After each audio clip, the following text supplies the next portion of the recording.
Hey there, subscribe to my channel, and also press this bell icon so you never miss any new updates, cause whenever we upload new video you will get a notification on your phone. Section 1. You will hear a woman telephoning for information about a festival.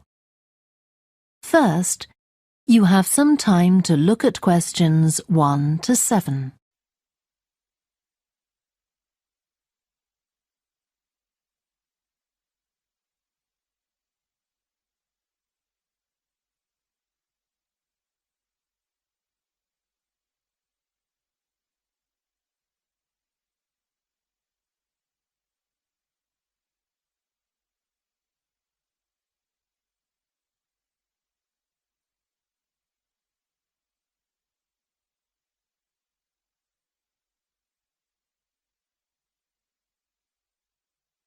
You will see that there is an example that has been done for you. On this occasion only, the conversation relating to this will be played first. Good morning, Stretton Festival box office. How can I help you? Oh, hello. My family and I are on holiday in the area, and we've seen some posters about the festival this week. Could you tell me about some of the events, please? Of course.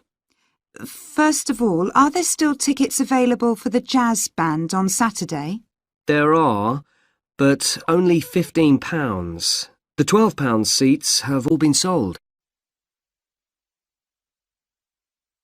The man says that tickets are available for £15, so 15 has been written in the space. Now we shall begin. You should answer the questions as you listen because you will not hear the recording a second time. Listen carefully and answer questions 1 to 7. Good morning, Stretton Festival box office. How can I help you? Oh, hello. My family and I are on holiday in the area, and we've seen some posters about the festival this week. Could you tell me about some of the events, please? Of course. First of all, are there still tickets available for the jazz band on Saturday? There are, but only £15. The £12 seats have all been sold. OK, and the venue is the school, isn't it? Yes, that's right. The secondary school. Make sure you don't go to the primary school by mistake. And there's an additional performer who isn't mentioned on the posters.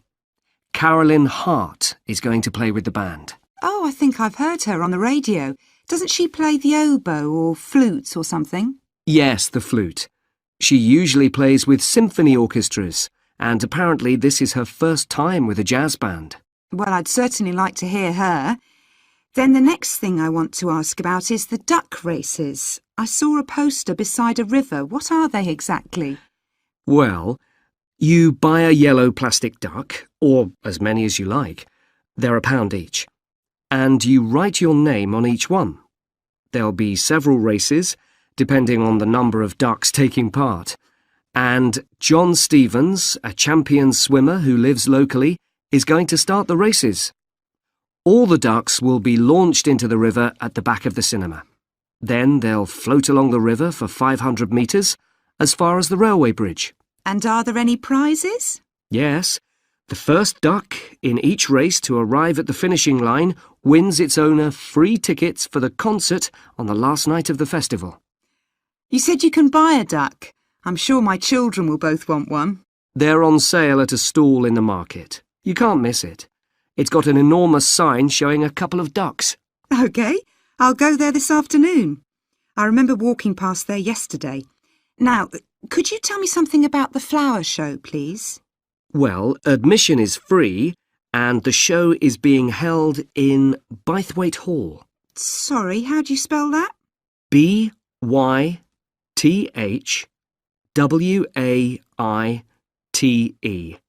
Bythwaite.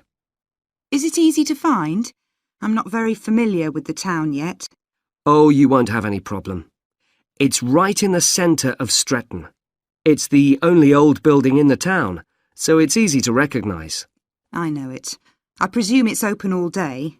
Yes, but if you'd like to see the prizes being awarded for the best flowers, you'll need to be there at 5 o'clock. The prizes are being given by a famous actor, Kevin Shapless.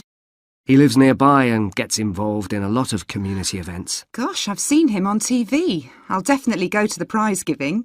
Right. Before you hear the rest of the conversation, you have some time to look at questions 8 to 10.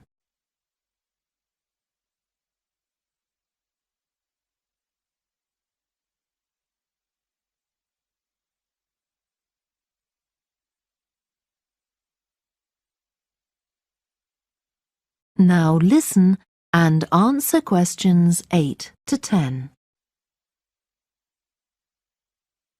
I've seen a list of plays that are being performed this week, and I'd like to know which are suitable for my children and which ones my husband and I might go to. How old are your children? 5 and 7. What about The Mystery of Muldoon? That's aimed at 5 to 10-year-olds. So if I take my children, I can expect them to enjoy it more than I do? I think so. If you'd like something for yourself and your husband and leave your children with a babysitter, you might like to see Fire and Flood. It's about events that really happened in Stretton 200 years ago, and children might find it rather frightening. Oh, thanks for the warning. And finally, what about Silly Sailor? That's a comedy, and it's for young and old. In fact, it won an award in the Stretton Drama Festival a couple of months ago. OK. Well, goodbye and thanks for all the information. I'm looking forward to the festival. Goodbye. That is the end of section 1. You now have half a minute to check your answers.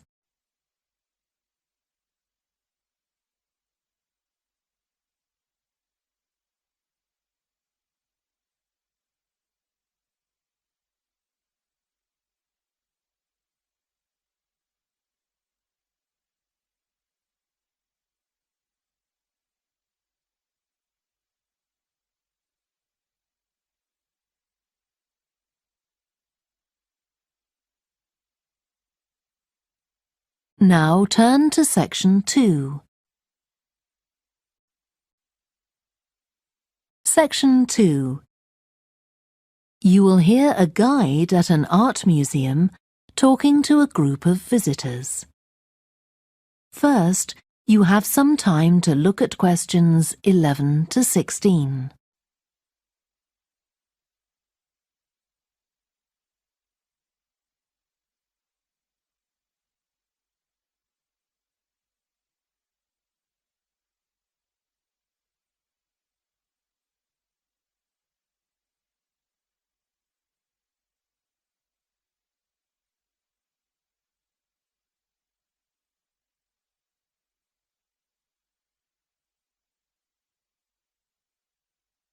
Now listen carefully and answer questions 11 to 16. Good morning and welcome to the museum, one with a remarkable range of exhibits which I'm sure you'll enjoy. My name's Greg and I'll tell you about the various collections as we go around. But before we go, let me just give you a taste of what we have here. Well, for one thing, we have a fine collection of 20th and 21st century paintings, many by very well-known artists. I'm sure you'll recognize several of the paintings. This is the gallery that attracts the largest number of visitors, so it's best to go in early in the day before the crowds arrive. Then there are the 19th century paintings. The museum was opened in the middle of that century, and several of the artists each donated one work to get the museum started, as it were. So they're of special interest to us. We feel closer to them than to other works. The sculpture gallery has a number of fine exhibits, but I'm afraid it's currently closed for refurbishment. You'll need to come back next year to see it properly, but a number of the sculptures have been moved to other parts of the museum. Around the World is a temporary exhibition. You've probably seen something about it on TV or in the newspapers. It's created a great deal of interest because it presents objects from every continent and many countries and provides information about their social context, why they were made, who for, and so on. Then there's the collection of coins. This is what you might call a focused specialist collection because all the coins come from this country and were produced between 2,000 and 1,000 years ago.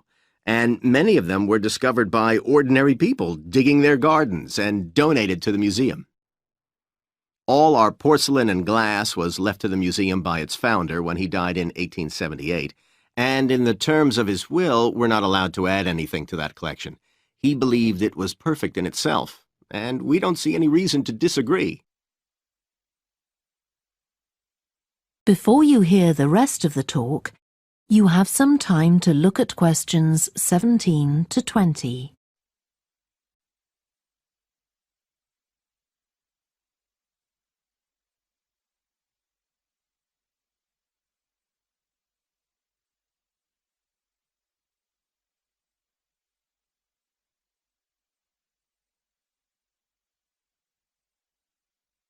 Now listen and answer questions 17 to 20. Okay, that was something about the collections, and now here's some more practical information, in case you need it. Most of the museum facilities are downstairs in the basement, so you go down the stairs here. When you reach the bottom of the stairs, you'll find yourself in a sitting area with comfortable chairs and sofas where you can have a rest before continuing your exploration of the museum. We have a very good restaurant which serves excellent food all day in a relaxing atmosphere. To reach it, when you get to the bottom of the stairs, go straight ahead to the far side of the sitting area, then turn right into the corridor. You'll see the door of the restaurant facing you. If you just want a snack or if you'd like to eat somewhere with facilities for children, we also have a cafe. When you reach the bottom of the stairs, you'll need to go straight ahead, turn right into the corridor, and the cafe is immediately on the right. And talking about children, there are baby-changing facilities downstairs. Cross the sitting area, continue straight ahead along the corridor on the left, and you and your baby will find the facilities on the left-hand side. The cloakroom, where you should leave coats, umbrellas, and any large bags, is on the left-hand side of the sitting area. It's through the last door before you come to the corridor. There are toilets on every floor, but in the basement, they're the first rooms on the left when you get down there. Okay, now if you've got anything to leave in the cloakroom, please do that now, and then we'll start our tour. That is the end of section 2. You now have half a minute to check your answers.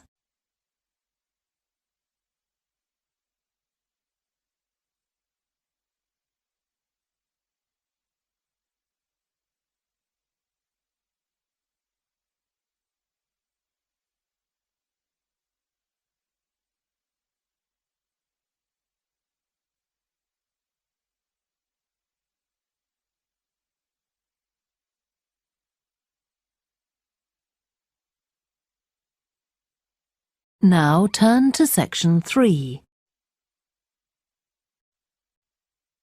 Section 3. You will hear a student called Joanna talking to her new supervisor about some research she has done on psychology and music. First, you have some time to look at questions 21 to 26.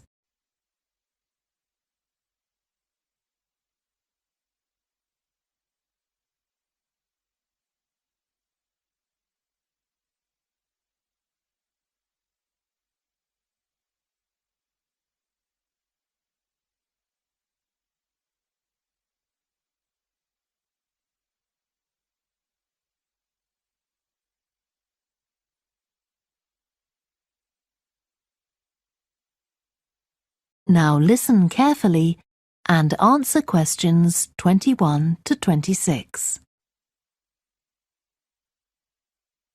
Hi, Joanna. Good to meet you. Now, before we discuss your new research project, I'd like to hear something about the psychology study you did last year for your master's degree. So, how did you choose your subjects for that? Well, I had 6 subjects, all professional musicians and all female. 3 were violinists, and there was also a cello player and a pianist and a flute player. They were all very highly regarded in the music world, and they'd done quite extensive tours in different continents, and quite a few had won prizes and competitions as well. And they were quite young, weren't they? Yes, between 25 and 29. The mean was 27.8. I wasn't specifically looking for artists who'd produced recordings, but this is something that's just taken for granted these days, and they all had. Right. Now, you collected your data through telephone interviews, didn't you? Yes. I realised if I was going to interview leading musicians, it'd only be possible over the phone because they're so busy. I recorded them using a telephone recording adapter. I'd been worried about the quality, but it worked out all right. I managed at least a 30-minute interview with each subject, sometimes longer. Did doing it on the phone make it more stressful? I'd thought it might. It was all quite informal, though, and in fact they seemed very keen to talk. And I don't think using the phone meant I got less rich data. Rather the opposite, in fact. Interesting. And you were looking at how performers dress for concert performances? That's right. My research investigated the way players see their role as a musician and how this is linked to the type of clothing they decide to wear. But that focus didn't emerge immediately. When I started, I was more interested in trying to investigate the impact of what was worn on those listening, and also whether someone like a violinist might adopt a different style of clothing from, say, someone playing the flute or the trumpet. It's interesting that the choice of dress is up to the individual, isn't it? Yes, you'd expect there to be rules about it in orchestras, but that's quite rare. Before you hear the rest of the discussion, you have some time to look at questions 27 to 30.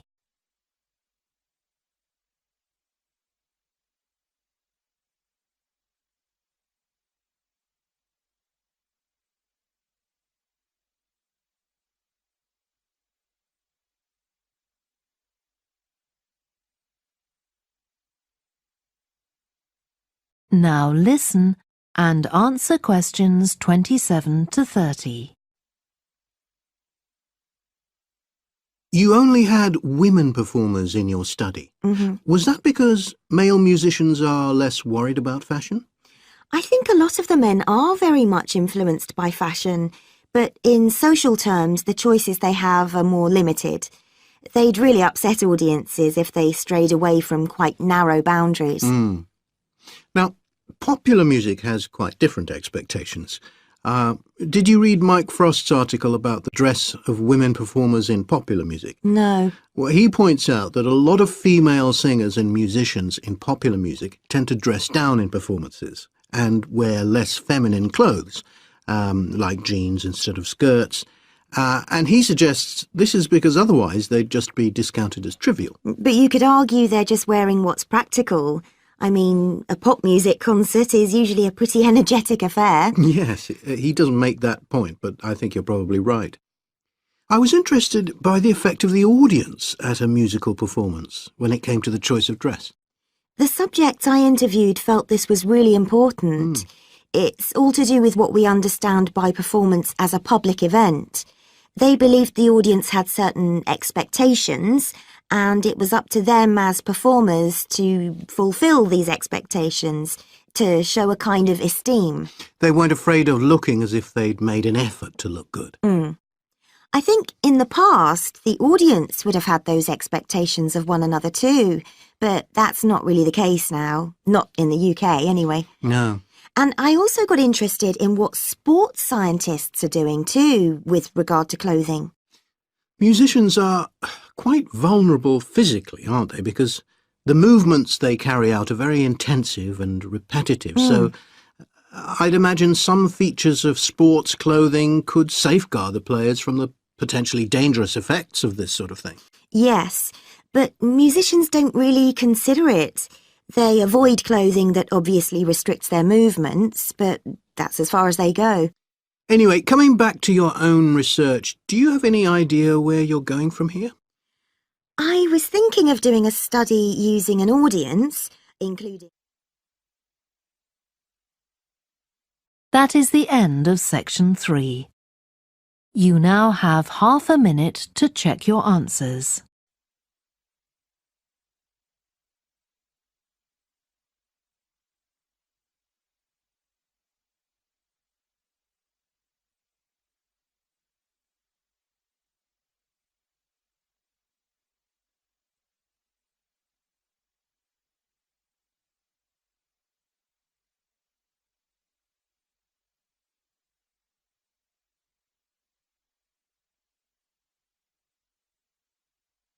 Now turn to section 4.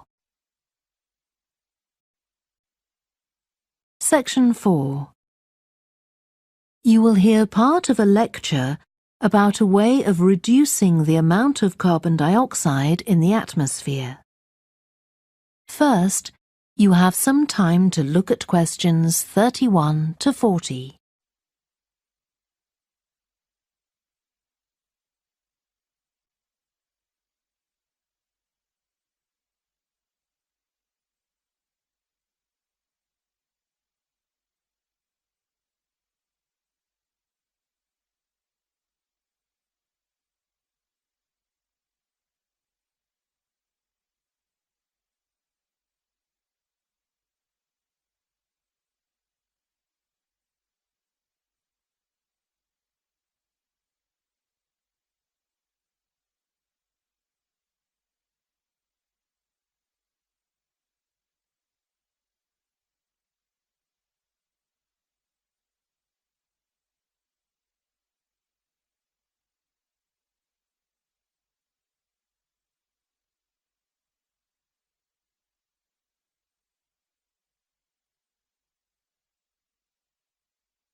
Now listen carefully and answer questions 31 to 40. As we saw in the last lecture, a major cause of climate change is the rapid rise in the level of carbon dioxide in the atmosphere over the last century. If we could reduce the amount of CO2, perhaps the rate of climate change could also be slowed down. One potential method involves enhancing the role of the soil that plants grow in with regard to absorbing CO2. Ratan Lal, a soil scientist from Ohio State University in the USA, claims that the world's agricultural soils could potentially absorb 13% of the carbon dioxide in the atmosphere, the equivalent of the amount released in the last 30 years, and research is going on into how this might be achieved. Lal first came to the idea that soil might be valuable in this way, not through an interest in climate change, but rather out of concern for the land itself and the people dependent on it. Carbon-rich soil is dark, crumbly and fertile and retains some water. But erosion can occur if soil is dry, which is a likely effect if it contains inadequate amounts of carbon. Erosion is of course bad for people trying to grow crops or breed animals on that terrain. In the 1970s and 80s, Lal was studying soils in Africa so devoid of organic matter that the ground had become extremely hard, like cement.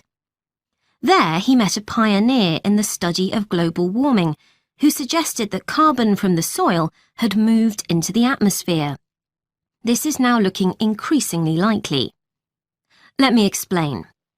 For millions of years, carbon dioxide levels in the atmosphere have been regulated, in part, by a natural partnership between plants and microbes, tiny organisms in the soil.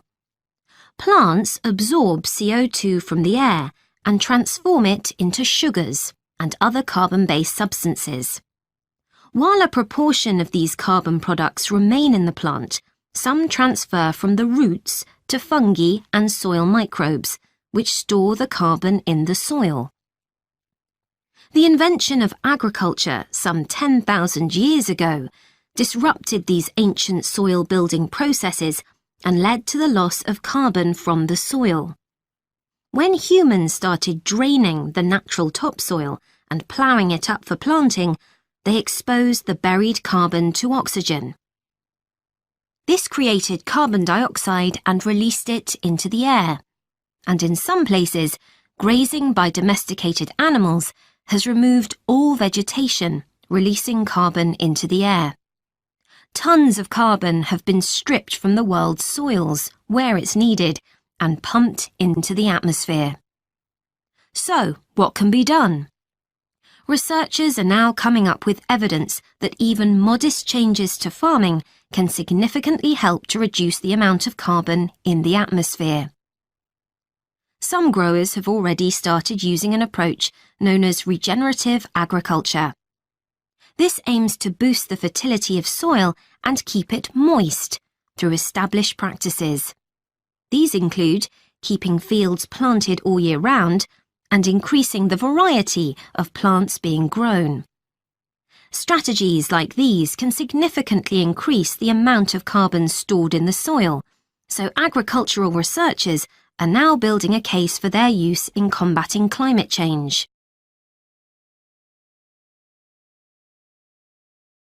One American investigation into the potential for storing CO2 on agricultural lands is taking place in California. Soil scientist Wendy Silver of the University of California, Berkeley, is conducting a first-of-its-kind study on a large cattle farm in the state. She and her students are testing the effects on carbon storage of the compost that is created from waste, both agricultural, including manure and corn stalks, and waste produced in gardens, such as leaves, branches, and lawn trimmings. In Australia, soil ecologist Christine Jones is testing another promising soil enrichment strategy. Jones and 12 farmers are working to build up soil carbon by cultivating grasses that stay green all year round. Like composting, the approach has already been proved experimentally. Jones now hopes to show that it can be applied on working farms and that the resulting carbon capture can be accurately measured. It's hoped in the future that projects such as these will demonstrate the role that farmers and other land managers can play in reducing the harmful effects of greenhouse gases. For example, in countries like the United States, where most farming operations use large applications of fertilizer, changing such long-standing habits will require a change of system. Ratan Lal argues that farmers should receive payment, not just for the corn or beef they produce, but also for the carbon they can store in their soil. Another study being carried out. That is the end of section 4. You now have half a minute to check your answers.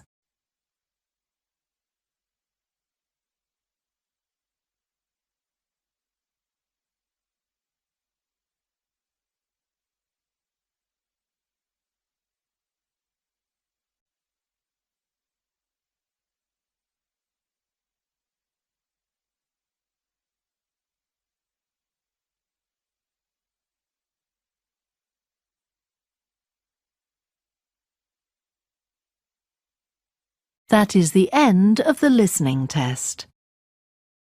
You now have 10 minutes to transfer your answers to the answer sheet. Please stop writing and wait for your question booklet to be collected.